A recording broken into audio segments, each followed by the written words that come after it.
what is this magical piece of advice that could be useful in both real chess and 3-check? So when obviously in 3-check specifically, open files and diagonals are at a premium, right? The quicker your pieces can get access to the opponent's king, the better your chances of just rolling off several checks and the game's over.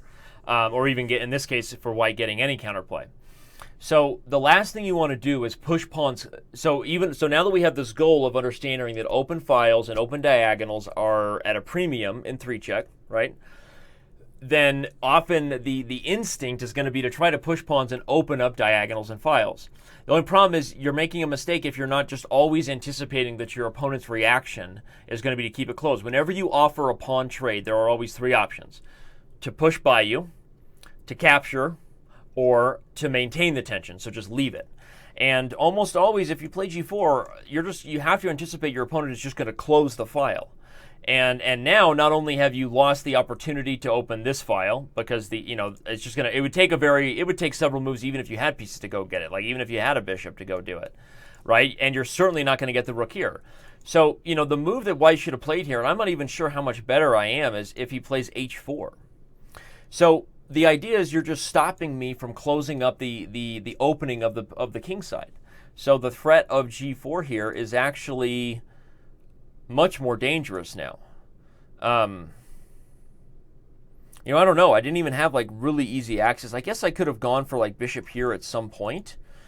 But I wanted to show that I wasn't even totally clear about this, like allowing the second check, because I didn't see an immediate follow-up. And if white starts getting counterplay, I might have trouble. So maybe that's risky. Maybe he needs to play something like f3, but he's still in a position where I think that he can at least open up the king side, and I can't immediately, pawn block him and shut down the whole thing, right? Like you bring a wingman and he's pawn blocking you. You know what I'm talking about. So you don't want to get pawn blocked here. And to avoid that, you play h4 and you prevent me from closing the position. Now, how is that useful for real games? It's actually can be similar to real games. What I need is what I need here is an analysis board, right? I'd like to set up, because I like to use this opportunity to teach somebody, right? So what's the best way to show like this whole pawn tension thing? It often happens.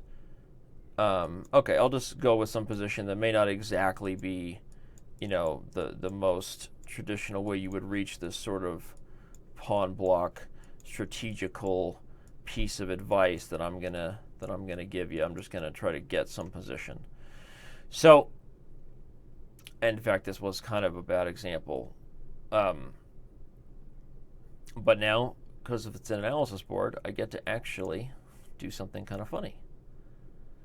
I get to take pieces off the board. Haha. Yes, setting up in a position.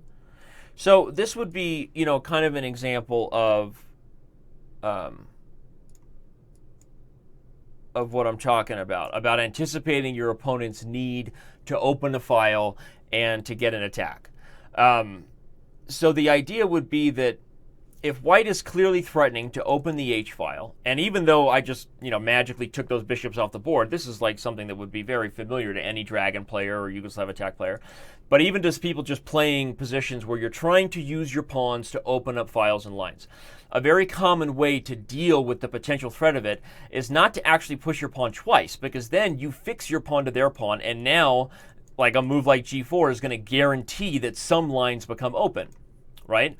One way to do it is to actually move your pawn one square. And in this case, what you're doing is you're trying to prepare to meet h5 with g5 to keep the position closed every time. And if they did this, okay, I'm just making an extreme example of how you're using your pawns to deny them the ability to open files, okay?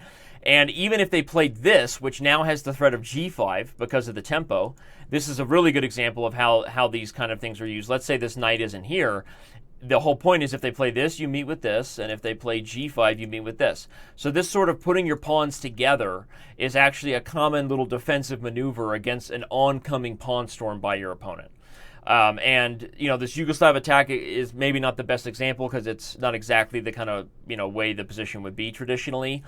But I want to point out that, if you had some position where I make the moves illegal again, where, let's just say like the d6 pawn wasn't an issue for this, and you actually had the ability to keep the dark squares closed, this would be a real possibility. You would not want them to open. Oops, I got to go back to legal moves. You would not want them to be able to open the H file and attack you on a side of the board with kings on opposite sides of the board. No. So in order to avoid that, you would push the pawn to h6 so that you can meet their pawn storm with g5. As you can see, now you have a solid rock on the dark squares. Nobody's getting in there. And if they played g5, you'd play h5. Now when you played h5, it's not like the earlier point where I said that it wouldn't be good, because they can't play g4 anymore to open you up. So using the pawns to keep lines closed is something that can be very useful if you feel like you're losing the race and your opponent is attacking your king. And in this 3-check game, my opponent played g4 pretty carelessly because all he wanted to do was open up lines, and I played h4, and he might as well resign there. I mean, the game was over, right? So that's all. There you go. We had a little piece of advice about how to use our pawns to both prevent and try to open up our opponent's position that applied to both chess and 3-check. Can I drop the mic right now? Will this work? Just drop my keys? I don't know. I mean, because that was some knowledge drop on you, okay? With the sunglasses, I feel like I might as well just start start throwing some rhymes out too, because I just dropped knowledge on you that actually may have been the first time someone tried to make you believe you learned something from 3-check.